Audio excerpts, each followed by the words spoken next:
I just want to show you a few things in this back lane here. Some great stencil work and a couple of great freehand pieces here. This is, do you want to go for a little walk? Yeah. Sure. And some of this has been here for quite some time, so this is a little bit historical. These are two very old pieces by Zapp. These have been here for some years, these two Zapp pieces, but there's a new Zapp piece just up there. So you can see how the one artist's style has progressed. He was a young fella, probably mid-teens when he did this. And now yeah, comparing it with the first one just down the lane there, I think the first one has been there for at least about 5 years or more, maybe 10 couple of weeks. And it's definitely by Zapp, you can see here. And it's his trademark style. Quite abstract, maybe come to the Jackson Pollock of Sydney street art. And this face here is by a fellow called Dewar. You can see his name here. But he's a good figurative street artist.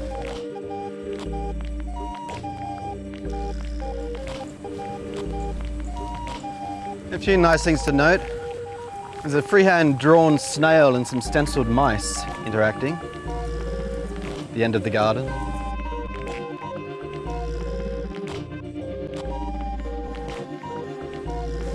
I always enjoy it when I see a bit of stencil work that makes it a kind of a landscape, almost a narrative, or suggests a narrative.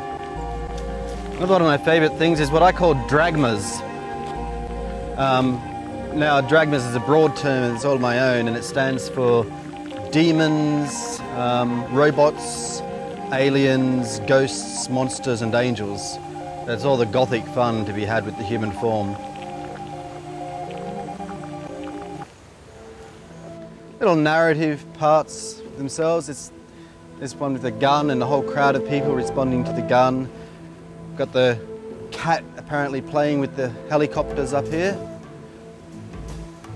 And of course, you've just seen the helicopters rising up into the sky to the higher level. Some pigeons. Plus there's a few more dragma pieces. There's an elephant. This is kind of interesting. It's a keyhole. And if you look closely, inside of that keyhole there's a skull face. So that qualifies too as a dragma. Everybody knows about the stormtroopers from Star Wars. A lot of street art and graffiti uses images that out of pop culture, out of films, out of comics. I document as much as I can of what's going on the streets of Sydney. I'd seen these open butterflies before, but I haven't seen these with the nice colourful wings, the closed butterfly wings. Now here's a very interesting snake thing with the apple and with the one red heart in this stencil border design. It's almost something like what you might call decorative street art. There's a lot of decorative street art just coming about in the last few months. Things like people knitting a sleeve for a pole or a tree branch, or there are various poles that have electrical tape in coloured patterns around it. Something I've been seeing around Darlinghurst and Surrey Hills a lot, and more lately in Newtown, is somebody's been drawing a kind of a bow on a city wall, like a drawn piece of rope tied into a bow. Odd little things like that, which is I regard as decorative street art. And I think this hem along here is that. Even though it's just a repeated stencil. There's another instance of this exact same hem along on the Camperdown Cemetery wall as well. And some odd figures. I've got a feeling this is right in the cobwebs there. I like the way it's framed in that triangle, and the cobwebs are catching all the bits of plant litter that fall about it. I quite like watching things decay. I like when things are left on a wall and over the months to come they flake away or they fade when they're the ones that are in sunlight. And this is a good example of one which is decayed, or which hasn't started decaying itself yet, but is being covered over by nature. I always enjoy noticing those little details. All right, shall we move on to another part of town?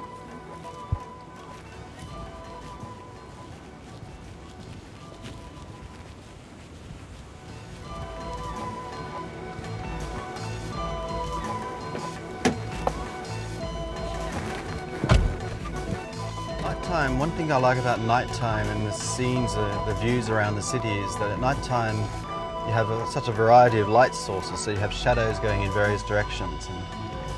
Whereas in the daytime, you've got one dominant light source and it's very strong and it overpowers everything else. So the shadows tell you about what time of the day it is. Whereas at nighttime, the shadows don't give you that information. They throw light in, or they block light being thrown in various directions. Back to the dragmas. There's a particularly fine dragma just down this lane as we head down.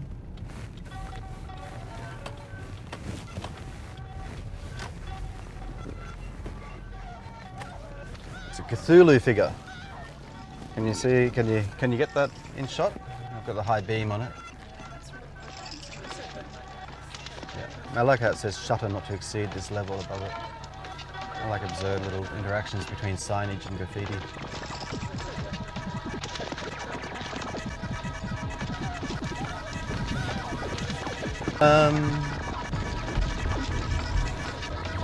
Let's take you to one or two more parts of James Street in Redfern, and then we'll head straight towards the sort of the historical stuff, like down at the Opera House where the Stop Vietnam War is, and a little run through Annandale where some of the historical stuff there is. There's another odd little interesting bit of decorative street art.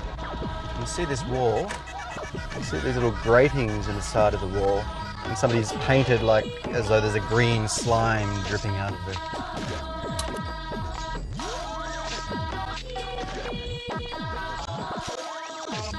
When you start noticing street art, you enjoy this. People, especially the people out of the movement, like John Doe, who's over from London, and Fader, who does the Felixes, and the Skunks, and the rabbit ears, various sorts of rabbit ears that are around. I quite like how they appear in different parts of town and in different companies. And we'll do another stop and get out of the car in a moment, because we're onto the feature wall of James Street, which is where some nice big feature pieces appear. But there's some interesting little pieces of stencils across from it as well. Let's get out and have a look at some of this back wall of this park, opposite the big feature, which at the moment is about Egypt. This big feature wall changes every few weeks, but this back wall changes a little bit more incrementally over time. And sometimes it's not so much collaboration as dialogue between graffiti artists. So you'll see that this rabbit ears figure, face has appeared, and somebody else, has just done a few lines to give him a body. But what happens here is, if you look down very close to this blue square stencil, there's a stencil picture of Adolf Hitler, and somebody else has remarked on it, as well as crossing it out with white paint. They've written pictures of Hitler without any context, very uncool. And there's another one over here in the red, another red Hitler, and it says "Stop fascism wherever you find it." You do get some dialogue, you get some arguments happening on walls. In fact, this is kind of multi-layered, because this whole green square is part of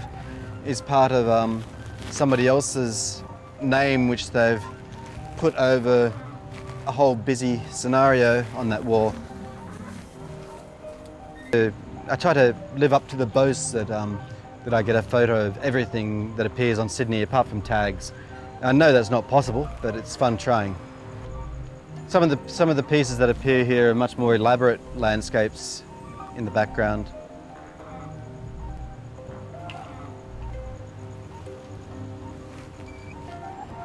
Now, a large part of what the city is made of is walls.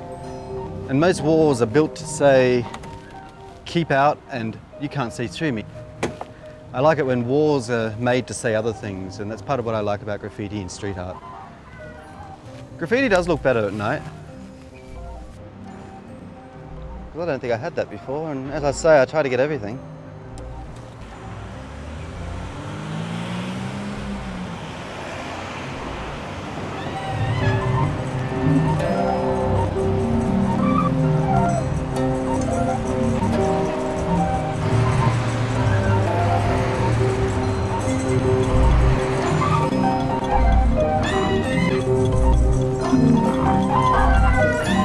Can't make sense of it. Captain James Cook and Arthur Phillip, convict Sydney. It's all done by one band. called Vince Greentree, yeah? And what he's done is he's written on all of things throughout his life, and a couple of other people have added things on it. But he mainly writes, you know, names of people, sayings, you know, there's quite a few different religions, yeah? All different, Jehovah, Hare Krishna. There's even ones that someone's gone along and blackened out because it was Satan, Lucifer, you know, the devil, four-legged words and various other things, but yeah, he did it all. He's put his name in here as well. Yeah, There's Greentree, and over and here, Vincent Peter. Where's it? Greentree. Vincent Greentree, yeah? Vincent. And he's done it over the last 5-6 years, yeah. They've done a new mural, and they've got his actual copyright signature there. You know, do you want to have a look? Yeah?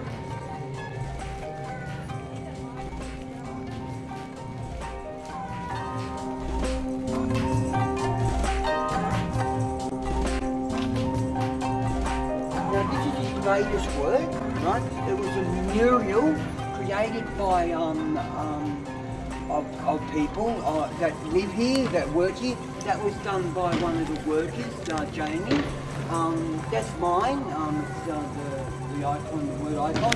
That's another famous. He's an actually Sydney artist, Carrot. They're two of his. This, of course, is the copyright signature for AA. That's a self-portrait of the artist with a few other things at it by a man called Sandor. But this is Vince here. That's his copyright signature. And these are his latest ones. These are the most latest that he's publicly been accepted into a mural. Yeah, and besides the wall. Very good meal. Fuck off now. Hey, fuck off. For a fucking knock your head in. Huh? You fucking all later. You want a fucking fight, mate? No, get that fucking away. Don't believe in anything. Fuck you, you piece of shit. An adventure in the night. It's funny how one bloke will be so nice and cooperative and want to talk about it and point things out and show you it, and somebody else just get out of my lane. I don't like you. I don't want you here. I wonder if he does street art himself. The fella here got all aggressive. He could do. He might do some wonderful dragmas, demons and ghosts and monsters.